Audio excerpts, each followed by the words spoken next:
L'esperienza clinica ci mostra che il trauma può manifestarsi in 3 forme principali: i traumi acuti legati a eventi circoscritti come incidenti o situazioni improvvise, traumi relazionali cronici spesso meno intensi ma persistenti nel tempo, tipicamente associati a dinamiche familiari disfunzionali o dinamiche affettive instabili, e traumi transgenerazionali trasmessi da una generazione all'altra anche attraverso meccanismi epigenetici.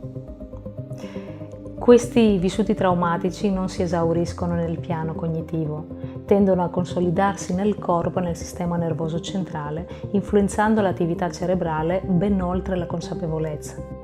La mente tende a costruire una narrazione logica, ma l'esperienza traumatica si imprime prevalentemente a livello sensoriale ed emotivo. In particolare nei casi in cui il trauma è avvenuto prima dello sviluppo del linguaggio, diventa impossibile dare una struttura cognitiva al vissuto.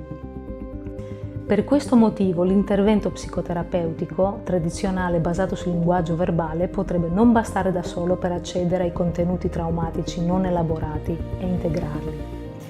Per rispondere a questa complessità abbiamo sviluppato un protocollo terapeutico integrato grazie al lavoro congiunto di professionisti della salute mentale, della ricerca e della tecnologia. Questo protocollo prevede l'elettroencefalografia quantitativa per mappare l'attività cerebrale e identificare i pattern disfunzionali associati al trauma, il neurofeedback per favorire l'autoregolazione dei circuiti neuronali coinvolti e alla fine l'impiego di un'app terapeutica personalizzata efficace su determinate aree del cervello che agisse in modo sinergico sulla modulazione delle onde cerebrali tramite stimolazione sonora e sulla regolazione del sistema nervoso autonomo tramite respirazione alla frequenza di risonanza specifica per ciascun individuo. Questo approccio multidimensionale consente un accesso più diretto ai processi corticali e subcorticali e all'inconscio emotivo, promuovendo plasticità neuronale e integrazione mente-corpo. L'integrazione di tutto questo con la psicoterapia rafforza la consapevolezza di sé e la rielaborazione narrativa dell'esperienza. Rispetto al solo intervento verbale, questo metodo si è dimostrato più rapido, incisivo e oggettivamente monitorabile.